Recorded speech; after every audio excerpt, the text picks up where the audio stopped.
31st নাইটের উন্মাদনা প্রতি বছর আমাদের সমাজে বেড়েই চলেছে। একজন মুসলিম হিসাবে আমাদের করণীয় কি? 31st নাইটের যে অপসংস্কৃতি এবং যে অনাচার সমূহ প্রতি বছর প্রত্যেকটা মসজিদের মেম্বার থেকে ওলামায়ে কেরাম মানুষকে সে বিষয়ে সতর্ক করে থাকেন। আমাদের দায়িত্বের অনেকগুলো জায়গা আছে।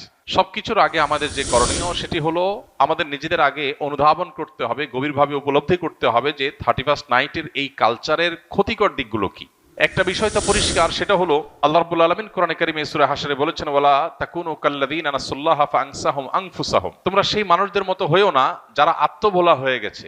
নিজের গন্তব্য, নিজের পরিণতি, পরিণাম, নিজের আত্মপরিচয় এগুলো যারা ভুলে গেছে, যারা উন্মাদনায় গা ভাসিয়ে দিয়েছে, যারা ভোগবাদে ডুবে গেছে, ডুবে গিয়ে তারা নিজেদের আল্লাহকে ভুলে বসে আছে। তো এই মানুষগুলোর মতো তোমরা হইও না। যারা আল্লাহকে ভুলে বসে থাকে, গাফেল হয়ে যায়, সে মানুষগুলো তাদেরকে আল্লাহ তাআলা আত্মভোলা করে দেয়। নিজের ভালো মন্দ সে বুঝে না, নিজের ধ্বংস নিজে ডেকে আনে। এই সমস্ত অপসংস্কৃতির মধ্যে যারা হাবুডুবু খাচ্ছে, সেই তারুণ্যকে বিশেষ করে বলতে চাই, তারা আল্লাহকে ভুলে গেছেন। আল্লাহর স্মরণ যদি কারোর থাকে, আল্লাহর প্রতি বিশ্বাস যদি কারোর থাকে, আল্লাহর চিন্তা যদি কারোর মধ্যে জাগরুক থাকে, তাহলে সে কখনো আত্মভোলা হয় না। তার ভালো মন্দ সে বুঝে। মানুষ নিজের ধ্বংস নিজে ডেকে আনে তখনই যখন সে আল্লাহকে ভুলে যায়। আল্লাহ বলেছেন, সে আল্লাহ ভোলা মানুষের মতো হইও না, যারা আল্লাহ ভোলা হওয়ার কারণে আল্লাহ তাদেরকে নিজেদের ব্যাপারে আত্মভোলা করে দেয়। যে সমস্ত তরুণরা এই সমস্ত উন্মাদনায় লিপ্ত, তারা নিজেরাও জানে না তারা কিভাবে নিজেদের ধ্বংস ডেকে আনছে, নিজেদেরকে ক্ষতির মধ্যে ফেলছে, তাদের মাধ্যমে অন্য অনেককে ক্ষতিগ্রস্ত করছে। এই চিন্তাটুকু পর্যন্ত তাদের নাই, আত্মভোলা হয়ে গেছে।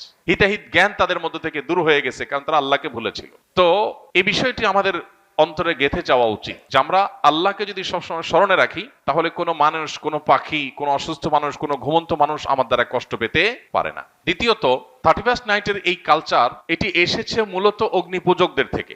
অগ্নিপূজক বা প্রকৃতি পূজারী যারা ছিল, সেই পেগানদের মধ্যে একটা ধারণা ছিল বছরের প্রথম দিনের প্রথম মুহূর্তকে আনন্দ, উৎসব, হই হুল্লোড়, ভালো মন্দ খেয়ে কাটালে সারা বছর ভালো থাকা যায়। এই বিশ্বাসটা কি কোনো বৈজ্ঞানিক বিশ্বাস, বিজ্ঞান ভিত্তিক বিশ্বাস?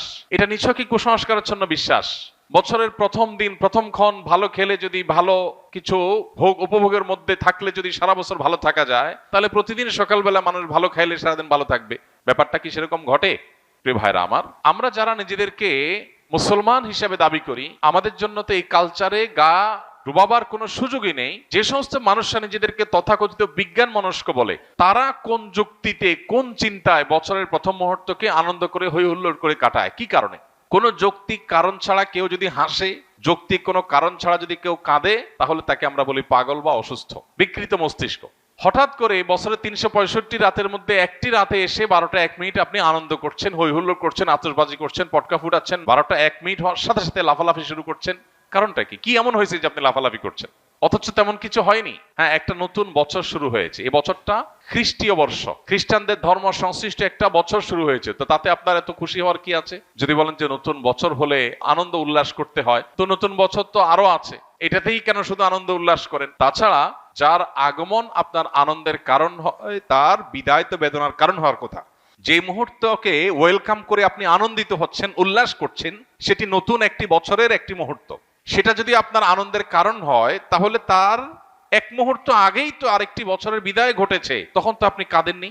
যে আসলে আপনি খুশি হয়ে যাচ্ছেন, তার বিদায় তো আপনার ব্যতীত হওয়ার কথা, কিন্তু সেটা তো হচ্ছেন না। তাহলে বোঝা গেল এটা একটা অযৌক্তিক উৎসব, যে উৎসবের পেছনে কোনো লজিক্যাল গ্রাউন্ড নাই, কোনো যৌক্তিকতা নাই, হাসির কোনো কারণ নাই। এই উন্মাদনা, এটা কুসংস্কারাচ্ছন্ন বিশ্বাস থেকে আসছে। এই চিন্তা, এই ভাবনা আমাদের নিজেদেরকে আগে ভালো করে রপ্ত করতে হবে, এরপর আমাদের তরুণদেরকে বোঝাতে হবে। এরপরে যে বিষয়টি আমাদের লক্ষ্য করা দরকার, সেটি হলো আমরা প্রতি বছর দেখি এই আতশবাজির ফলে আমাদের সমাজে মানুষের জীবনের নিরাপত্তা এটা হুমকিতে পড়ে, স্বাস্থ্য ঝুঁকি তৈরি হয়, পরিবেশ বিপর্যস্ত হয়, তরুণদের মধ্যে ভোগবাদের উন্মাদনা তৈরি হয়, নীতি নৈতিকতা, আখলাক এটার অবক্ষয় ঘটে। এই সবগুলো বিষয় এই একটি অপসংস্কৃতির মধ্যে আছে। অন্য কোনো অপসংস্কৃতির একটার মধ্যে এত খারাপ দিক নাই। গত কয়েক বছর আগে প্লাস্টিকের কারখানায় আতশবাজির আগুন লাগার কারণে একজন নারী উদ্যোক্তা নিঃস্ব হয়েছেন, সব গণমাধ্যমে সংবাদ হয়েছে, কিন্তু আতশবাজি থামেনি। একটি শিশু মায়ের কোলে আতশবাজির বিকট আওয়াজে হার্ট অ্যাটাকে মৃত্যুবরণ করে তিনি, তার ঘটনাটি আদালত পর্যন্ত গিয়েছে, কিন্তু আতশবাজির এই উন্মাদনা এখনো থামেনি। এরকম না জানা বহু ঘটনা ঘটছে। প্রতি বছর আমরা দেখতে পাই বিভিন্ন ভিডিও ফুটেজে যে বিভিন্ন জায়গায় অসংখ্য পাখি মরে পড়ে আছে। কারণ আতশবাজির যে ধোঁয়া, এই ধোঁয়া এতটা বিষাক্ত যে এ বিষয়ে বিশেষজ্ঞগণ বলেন যে পার্টিকুলেট ম্যাটারের পরিমাণ আকাশে সাধারণত যা থাকে তার চেয়ে কয়েক গুণ বেড়ে যায় আতশবাজির আগুনের ফলে। এর কারণে বৃদ্ধ, শিশু, শ্বাসকষ্টে ভোগা রোগীরা যারা আছেন, এটা তাদের জন্য অনেকটা নীরব ঘাতকের মতো ভূমিকা আসে এবং তাদের জীবনকে ধ্বংসের দিকে নিয়ে যায়। ঠিক একইভাবে এই বিকট আওয়াজের কারণে মানুষের কানের যে সহ্য ক্ষমতা আছে সেটার চাইতে বেশ খানিকটা বেশি আওয়াজ তৈরি হওয়ার কারণে এর ফলে মানুষের হার্ট অ্যাটাকের সম্ভাবনা তৈরি হয়, অসুস্থ মানুষদের আরো অসুস্থ হওয়ার, মৃত্যুর মুখে ঢলে পড়ার আশঙ্কা তৈরি হয়। পশু পাখি, বিশেষ করে ছোট ছোট পাখিগুলো যেগুলো আছে, সেগুলোর মৃত্যুর কারণ হয় হার্ট অ্যাটাকের কারণে। অতএব এ ধরনের একটা স্বাস্থ্য ঝুঁকি আছে। ঢাকা শহর, চিটাং শহর সহ গোটা বাংলাদেশের সব শহরগুলো প্রায় বৈদ্যুতিক তারের যে জাল, সে জালের নিচে, মাথার উপরে বৈদ্যুতিক তারের বিশাল বেছানো জাল যে শহরে আছে, সেই শহরে আতশবাজির আগুন যদি কোনো জালের উপরে গিয়ে পড়ে, সেখানে শত শত মানুষ পুড়ে ছাই হওয়াটাও অস্বাভাবিক কোনো বিষয় নয়। তো এই পরিমাণ স্বাস্থ্য ঝুঁকি যেখানে আছে, পরিবেশের বিপর্যয় যেখানে আছে, যেখানে আরো নানাবিধ ক্ষতি আমাদের নিহিত আছে, তারুণ্য, তরুণ প্রজন্ম তাদের অনেকে এই রাতে মাদকের দিকে হাত বাড়ায়। যে পরিমাণ মাদকের ছড়াছড়ি এই রাতে হয়, সারা বছরে অন্য কোনো রাতে এত বেশি মাদকের ছড়াছড়ি হয় না। তাহলে মাদকের ছড়াছড়ি বলুন, অশ্লীলতা বলুন, বেহায়াপনা বলুন, অপচয় বলুন, উন্মাদনা বলুন, তারুণ্যের মধ্যে বিশৃঙ্খলা ভাব বলুন, এই সবগুলো আমাদের সমাজের বিপর্যয় ডেকে আনে। এই একটা অনাচারের পেছনে এতগুলো বিপর্যয় যখন আছে, সামাজিকভাবে আমাদের কর্তব্য হলো এগুলোর বিরুদ্ধে প্রতিরোধ গড়ে তোলা।